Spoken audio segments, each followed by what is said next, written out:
নমস্কাৰ বন্ধু বান্ধৱীসকল, আজি মই তোমালোকক কেইটামান ইংৰাজী ৱৰ্ডক বা শব্দক আমি এছামিজলৈ ট্ৰেন্সলেট কৰিম।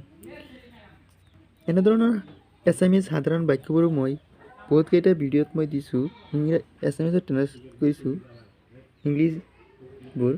এনেধৰণৰ ভিডিঅ'বোৰ যদি পাব খোজা তেনেহ'লে মোৰ চেনেলটো ছাবস্ক্ৰাইব কৰি লোৱা।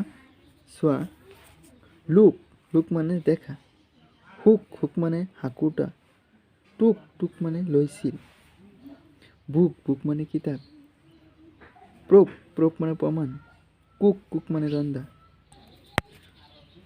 গো মানে যোৱা, গোষ্ট মানে ভূত, লছ মানে লোকচান, চ' মানে গতিকে, বুষ্ট মানে অহংকাৰ, পোষ্ট মানে ডাকত দিয়া, ক্লোথ মানে ঠাণ্ডা, কাও মানে গৰু, নাও মানে এতিয়া, হাত মানে কেনেকৈ, কাম মানে অহা, চাম মানে কিছুমান, লাভ মানে ভাল পোৱা, বয় মানে ল'ৰা, টয় মানে পুতলা, পট মানে পাত্ৰ, লট মানে বহুল,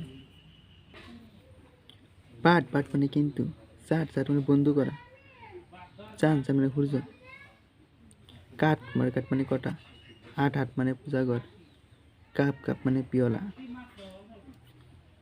ভুল মানে বলদ গৰু, পুত মানে ধোৱা, পুচ মানে ঠেলা, ফুল মানে সম্পূৰ্ণ, বুজ মানে জোপোহা, চুগাৰ মানে চেনি, ইউজ মানে ব্যৱহাৰ কৰা, ইউনিভাৰ্চিটি বিশ্ববিদ্যালয়, কিউৰ মানে আৰু লাভ কৰা, ইউজফুল দৰকাৰী, ইউনিয়ন সন্থা, চিয়ৰ মানে নিশ্চিত, হিউজ মানে প্ৰকাণ্ড, পিউৰ মানে পবিত্ৰ বা বিশুদ্ধ। চ' এনেধৰণৰ ভিডিঅ'বোৰ মই প্ৰত্যেক দিনে দি থাকোঁ। মোৰ চেনেলটো ছাবস্ক্ৰাইব কৰি লোৱা।